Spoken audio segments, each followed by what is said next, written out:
Hello. So in this video, we're going to talk about category mistakes, or category errors, as I've always heard them called. This can be a genuine mistake. It can be a genuine accident. But category errors can also be used rhetorically, in which case they are a logical fallacy. Part of the reason we're going to talk about this is because there's a contemporary event that is revived a very specific type of category mistake that we often see in debates today, and so I want to talk about that. But first off, what is a category mistake? Basically, a category mistake is pretty much exactly what it sounds like. It can work a couple of different ways. One is you misidentify the relationship between a thing and a category. The other is that you misidentify the characteristics either of a thing in relation to its category or of the category itself. So let me try and make that a little bit clearer. So let's say I have this computer mouse, right? If someone does not know what a computer mouse is, but they know what a mouse is, right? The little small rodent, right? If I say, this is my mouse, and they ask where its tail is, this is a category error. They have misidentified the characteristics of the thing in this category because this isn't in the same category as a rodent. It is in the same category as, say, a piece of technology. In this case, wireless, Bluetooth-driven technology. Relatively cheap and affordable, but nonetheless, there it is. So that's a category error, right? They have misunderstood what category a particular thing is in. And that would be an honest mistake in that case. So one famous example of this, of a mistaken category error, is that a visitor was brought to Oxford, the famous university in England, and they were shown all the buildings and the facilities and whatever it is, all the stuff. And then at the end they asked, okay, but where's the university? So in this case, we've got a mistaken understanding, right? Because the university is not in the same category of thing. It's not the same type of thing as, say, the physical buildings, grounds, facilities, etc., etc. The university exists as an institution. That's its category. Whereas the physical buildings and things like that exist as physical buildings. That's their category. So that's one sort of sense in which you may have a category error, not understanding the type of thing that you're looking for. But there's also other types of category mistakes, and in particular, again, of late we have had. So when I say that's a mistake, I mean that's non-rhetorical, right? That's not trying to persuade anyone of anything. If I say, yes, but where's the university, because I've misunderstood what the university is, I'm not trying to convince you that the university is an actual physical building. That's a question genuinely asked out of ignorance for me to get information. But there are also category errors that function as logical fallacies. And that's really more what I'm interested in this video, because that is an element of rhetoric. That's an element of attempting to persuade people of something. So I'm going to share my screen, go through this lovely PowerPoint that I've created for you, category mistakes or errors. And like I said, there is a contemporary issue that has brought this up, but this instance is not by any stretch of the imagination the first time that this has happened. And so what has prompted this specific video about this specific logical fallacy is that Harrison Butker, I don't know, I'm not a football guy, I don't follow football, I actually don't care that much about this controversy, and I put it in quotation marks like that because I don't really think this is a controversy. I think this is a manufactured controversy as part of nonsense culture wars bullshit. But Butker, whatever his name is, however it's pronounced, he is a football player, and he apparently recently spoke at Benedictine College in Kansas, which, as I understand it, is a private Catholic college. And he spoke as a commencement speaker, which basically, for some reason, colleges and universities call it commencement rather than graduation. I don't really know what the reasoning is. I've never bothered to look it up. I don't care that much. But basically, this was a graduation ceremony.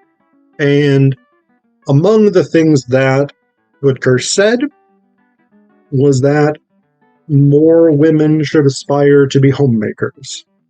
This, as you can probably imagine, was very controversial. No, at the end of the day, it doesn't matter. I mean, he's a random individual. Yes, he's got a platform because he's a football player, whatever it is, and it was the university bringing him in to make these statements. Sure, okay, whatever.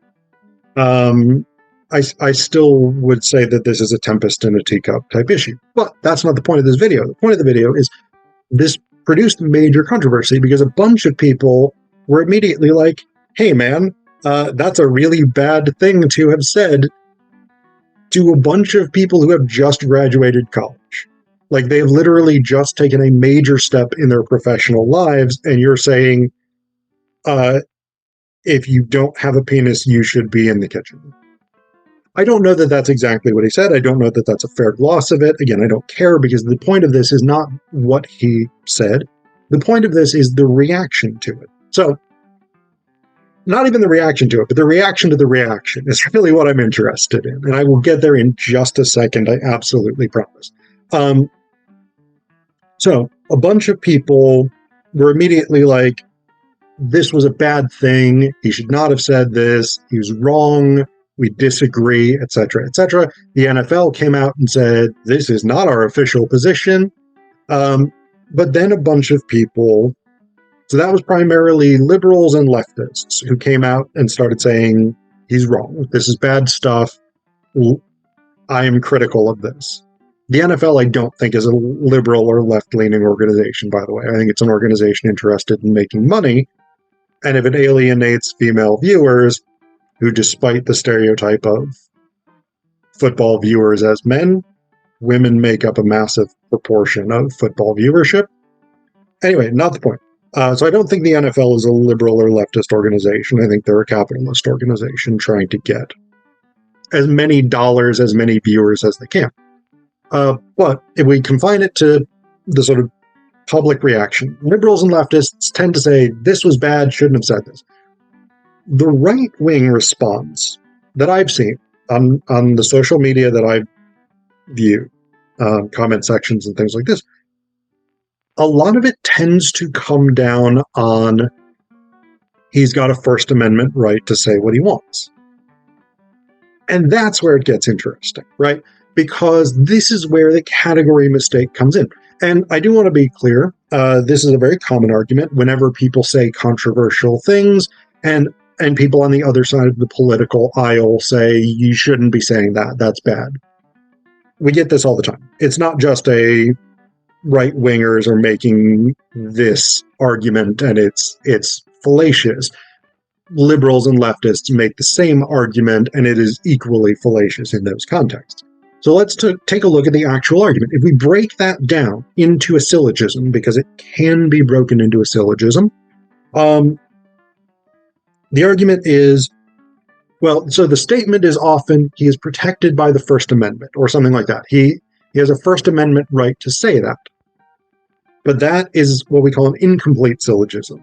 So syllogism, as a reminder, if you don't know, a syllogism has a major premise, which is a broad observation about the world, a minor premise, which is a specific observation about this individual case, and then a conclusion, which is what we should understand to be true about the situation we're dealing with. So, the major premise of this syllogism, this person has a First Amendment right to say what they said.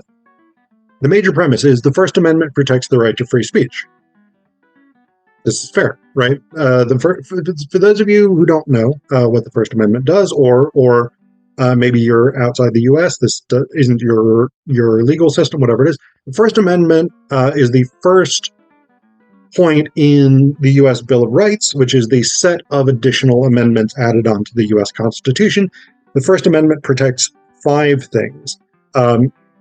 Freedom of the press, freedom to peaceably assemble, freedom to petition the government for redress of grievances, and then the 2 that people are typically most familiar with, freedom to practice your religion without interference by the government, and freedom of speech. Freedom of speech is probably the most famous, most well-known thing the First Amendment protects. We'll come back to that, because there is actually a category error in this major premise. But this is the idea. This is the major premise, the broad observation about the world. First Amendment protects the right to free speech. The minor premise, the observation about this specific instance, person, in this case, Butker, but it doesn't matter. I mean, this applies to other people. Colin Kaepernick was another one in which people made this same kind of argument, etc. It doesn't matter. So I've just put person as a generic category. Person is allowed to say what they want. In this case, or person is allowed to say what they said. In this specific case, sure, that applies. Then we have the conclusion. Therefore, you shouldn't criticize person. Now, this is actually a bad syllogism. It is not a sound argument because the conclusion does not follow from the major and minor premise. But this is essentially the argument if you were to break it down into its component syllogistic parts. There are category errors in the major premise and the conclusion, and I'm going to tell you what I think those are. Starting with the category errors in the major premise, which remember is the First Amendment protects the right to free speech. So the first category error is that this right only applies to protection from government censorship or penalties. There is a limitation to what the First Amendment actually does. It doesn't ensure absolute freedom of speech. There's actually several limits to what the First Amendment does. It doesn't ensure absolute freedom of speech in any context. Things like hate speech, threats, conspiracy to commit crimes, etc., etc. None of those are considered protected speech under the First Amendment. The First Amendment also doesn't protect you from things like your employer firing you for your speech. It doesn't protect you from things like other people criticizing you or even cutting you out of their lives, right? I mean, if you say something and a person that you are friends with takes offense to that and refuses to be your friend anymore, that's not a violation of the First Amendment. So the idea that the First Amendment protects the right to free speech is actually a category error because it misunderstands what is protected under the First Amendment. So this is the issue. This is the category error element here. It attributes to the category of free speech in a First Amendment context attributes that do not properly belong to that category. So we have that error. We have that issue. There are also category errors in the conclusion, which remember is therefore you shouldn't criticize person. We have a couple of different category errors here. One is that this puts the critical speech outside of the protection of the First Amendment, thereby missing something that legitimately belongs inside the category. To say, person has the legal right to say what they want is correct. But it doesn't therefore follow that they should not be criticized, because in fact that criticism is also protected by the First Amendment. Speech critical of others is legally protected speech. So you have a category error by misunderstanding the scope of the First Amendment. The First Amendment protects that right to criticize. And so by denying that or by arguing against that, you are creating an arbitrary limit, putting this critical speech outside of the First Amendment, even though it properly belongs in that category. We got another issue here which is conflation error, right? The pretending that two things are in the same category when they are not. And that's that this conflates criticism with a call for governmental censorship or repression. If I say, the thing that you have said is bad and you are wrong and bad for saying it, I'm not calling for censorship of you.